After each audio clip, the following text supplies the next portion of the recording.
Best band ever. The heaviest folk band that existed. They were complex. They were dangerous. They were rock gods. They rocked the world for 12 years as Led Zeppelin. In the 1970s, Led Zeppelin was one of the biggest rock groups and one of the most mysterious. They rarely did interviews, and they kept their distance from the music industry. The critics did not like them, but the audience sure did. There was nothing like them at this time in history. Jimmy Page was born in 1944 in the suburbs of London. Elvis Presley was one of his main influences. By the age of 20, he was a top session guitarist for such groups as The Who and the Kinks.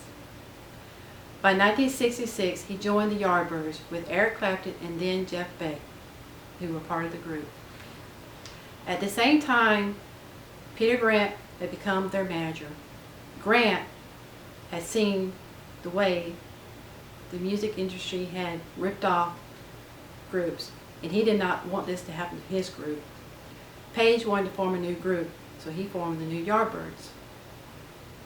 At 19, Robert Plant, who was a blues man, had become part of this group. He had urged Page to check out his friend John Bonham, or Bonzo the Great, because of his explosive way he played the drums, which set a new standard for rock and roll. John Paul Jones was also a top session player and is a music arranger in London for such groups as Herman's Hermits. He was tired of session work, so he had answered an ad in a music magazine and became the last member of the group. They played 2 to 3 gigs and under this name. Page, he had wanted to change the name, and John Eswick of The Who had said it would go down like a Led Zeppelin, meaning that it would bomb, which was an old saying in England. On October the 25th, 1968, at Surrey University in England, they became Led Zeppelin. Their first album, Led Zeppelin, was released in 9 days on January 12, 1969. They barely knew each other, but their powerful and bluesy ways and their musicianship had allowed them to be good together. Led Zeppelin was so powerful that nobody wanted to play on before them. Yet this set the presence of them playing just 2 to 3 hour gigs without having a band come on before them.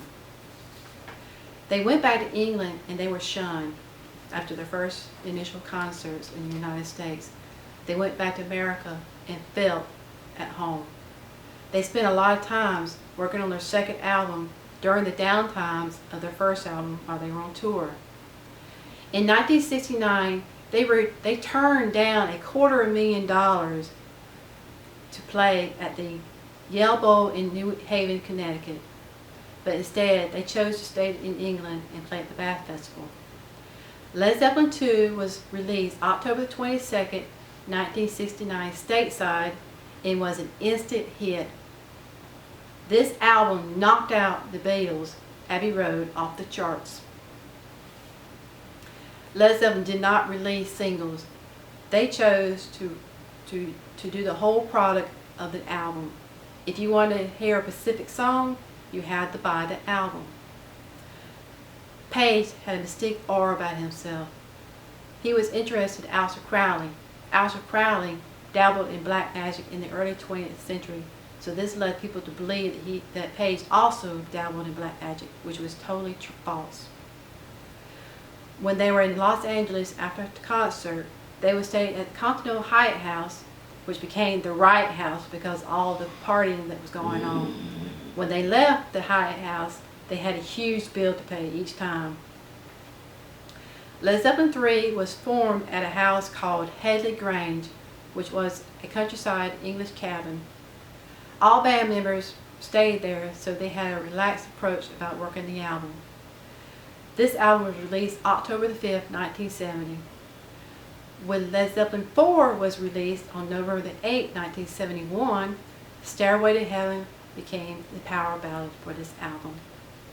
It was a simple folk song, but when Bonzo came in, it was charged up. This album was one of the best-selling albums of all times. Grant, their manager, was able to get 90% of their profits from concerts, not the traditional 50%.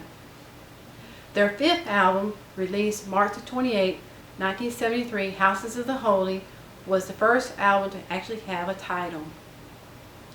At the end of 1973, Atlantic Records, their contract was ending, and in 1974, Swan Song became the label for Led Zeppelin. The group Bad Company was one of the first to sign at this group. The launch party was on May 10, 1974. When Led Zeppelin found out that Elvis Presley was in the building, they wanted to see him.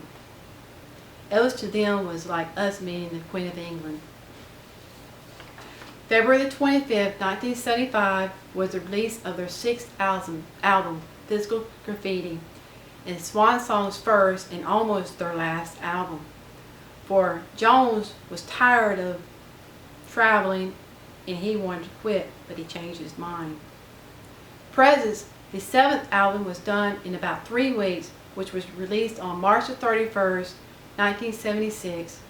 When this album, Plant was confined to a wheelchair for a car accident that he had had. The live album, The Song Remains the Same, was released September 28, 1976, which was the 8th album. October 76, the recording of the movie was released.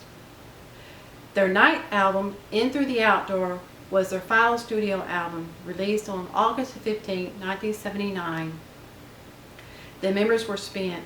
Page had become a heroin addict. Bonham was spiraling down with alcoholism.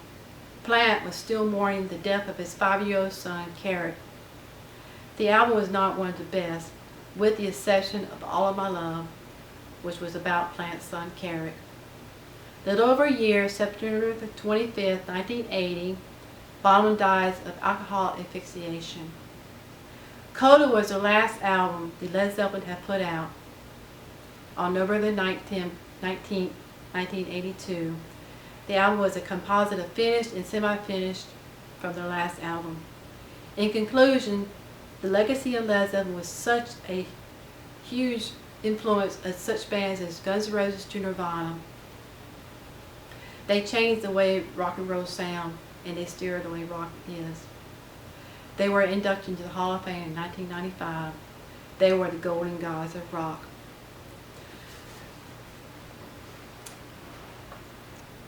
Collector's Edition, Rolling Stones. The Collector's Edition, Rolling Stones, Led Zeppelin, the ultimate guide to their music and legend, was where I received my information. This is what they looked like back in the 1970s. This is Bonzo playing the drums really hard. This is one of my favorite posters that they have ever had released. Thank you for watching my video, and I hope you learned something today about my favorite band, Led Zeppelin.